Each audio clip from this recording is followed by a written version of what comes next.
Caterpillar Tractor Co., and I'm Katie Simonet. Caterpillar Tractor Co. was founded in 1925 in California by Clarence Leo Best and Benjamin Holt. The name came from Holt's invention of the track-type tractor he nicknamed Caterpillar. They were both inventors of machines like tractors used to innovate farming in a time of shifting towards machinery. They merged the Holt Manufacturing Company and the CL Best Tractor Company together to form CAT. Major milestones of the company include in 1931 the creation of the diesel engine. During World War II, they supported production supplies, the creation of the hydraulic excavators in 1972, and this year is the company's 100th year of operation. Star products of CAT include heavy machinery products like the track-type tractor, the diesel engine, excavators, dozers, and mining trucks. CAT was founded off of the merger of Holt Manufacturing Company and the CL Best Tractor Company. CAT's first acquisition was the Russell Grader Manufacturing Company to create the road machinery division. This acquisition allowed CAT to produce the industry's first true motor grader.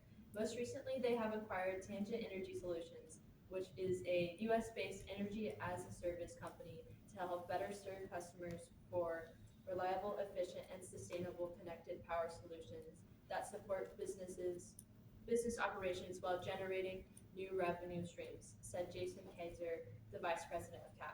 This is one acquisition among several others over the years of operation. CAT has faced a wide variety of severe scandals over the years, including tax avoidance, human rights abuses, accounting scandals, violating the Clean Air Act, and most recently, racial discrimination, among others. CAT is focused on technological innovations in automation, remote control, and autonomy. How long is that?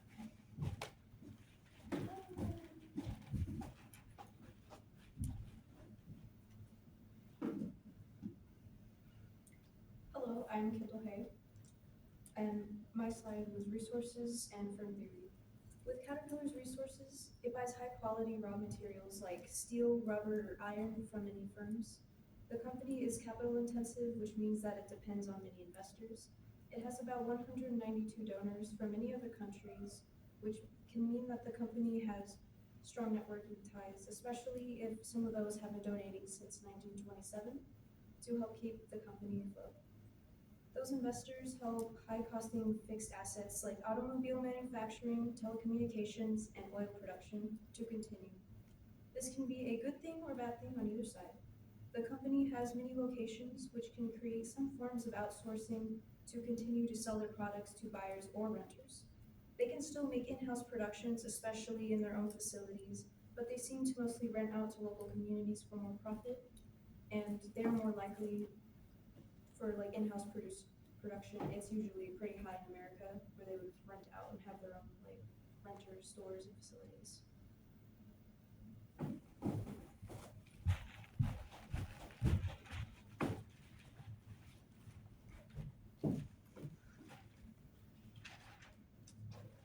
Hi, my name is Kurt Workman, and this is the market analysis of Caterpillar. So when you look at the graph, it's had a large growth, up 23,000% over the years, and 1% dividend too is a good stock to have long term. Its recent strong earning report of Q3 of this year has been a big reason why the stock's been up so much recently. It hit record high revenue of $17.6 billion, up 10% year over year compared to last year.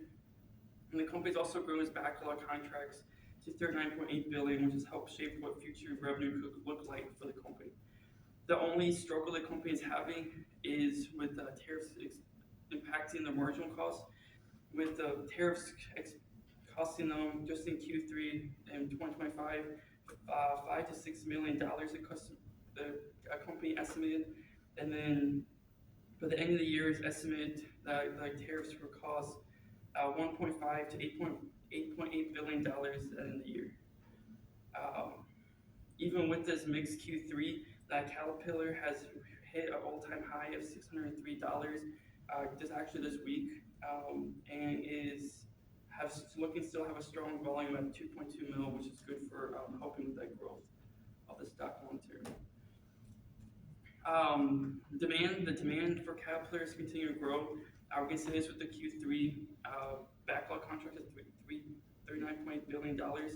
A lot of that is due to help growing the infrastructure of energy in America, because our energy grids cannot support the energy input needed for AI and data centers at the moment.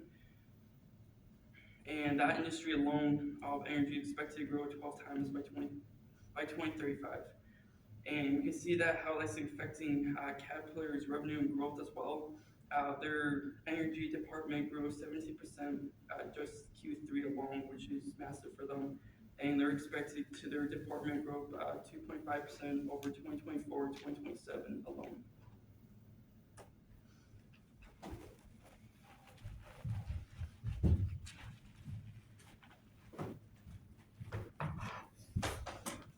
My name is Blake Berger, and I'm going to talk about elasticity.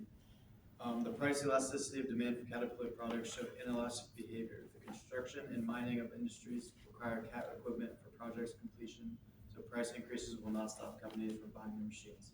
The company maintains complete control over pricing, which produces steady financial performance. The market demand for Cat products demonstrate positive income elasticity because these capital goods belong to normal or luxury product categories. The growth of national income during economic expansion leads to increased construction and mining activities, which results in higher demand for Cat machinery. The cross-price elasticity effects create major difficulties for Cat because it directly affects their operational activities. The market response to competitive price increases leads to customers to choose Cat products instead of Komatsu or John Deere equipment. The market demand for new Cat equipment decreases slightly when fuel prices rise because higher operating expenses make machine operations less affordable. I'm also going to be talking about production and cost. Caterpillar evaluates labor productivity through production metric analysis together with various cost performance indicators. The company uses three main performance metrics to track labor productivity, which include output per week and machine output per labor hour, and revenue per employee. The company uses automation systems and robotics and advanced manufacturing technologies to boost its productivity levels.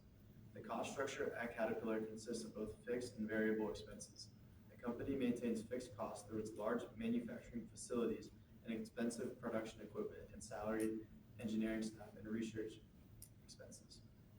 The company operates with variable costs that include steel, rubber materials, and employee hours, with also factory transportation expenses and energy consumption. The large scale of operations at Cat play a crucial role in their business operations. The company achieves cost reduction through high volume production because it enables them to distribute fixed expenses across multiple units and secure better input prices. The company maintains its market position because it successfully reduces product expenses across all of its facilities worldwide.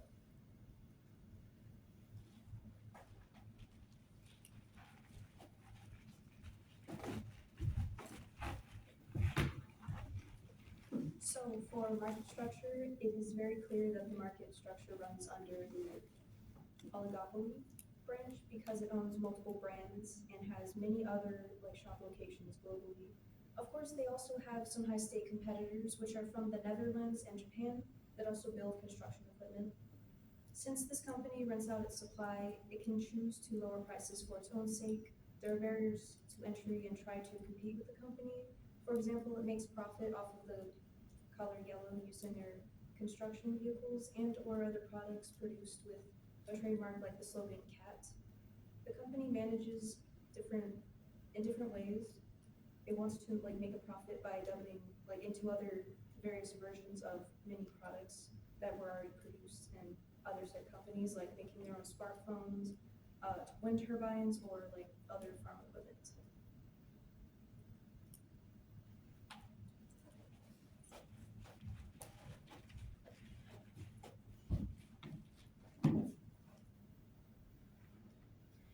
CAT is under environmental laws and regulations, occupational health and safety rules, international trade and anti-corruption laws, supply chain and human rights, financial and corporate governance regulations, and product-specific regulations. CAT does not compete in an unfettered free market because the market is heavily regulated through the government, international trade policies, barriers to entry, and global competition. Positive externalities of CAT are focused on heavy machinery for infrastructure development, economic growth and employment, technological innovation, and circular economy practices, which is used to keep products in use for as long as possible to reduce waste. Negative externalities of CAT are environmental and resource consumption. They focus on being a sustainable company by reducing their own greenhouse gas emissions, remanufacturing product emissions, and energy efficiency, reducing landfill intensity, and improving water management. They cause significant air and noise pollution, resource consumption and waste, environmental damage from end use, and have historical regulatory violations. The company mitigates its negative externalities of environmental and social issues through a focus on sustainability. They address these issues through their sustainability goals they hope to achieve by 2030.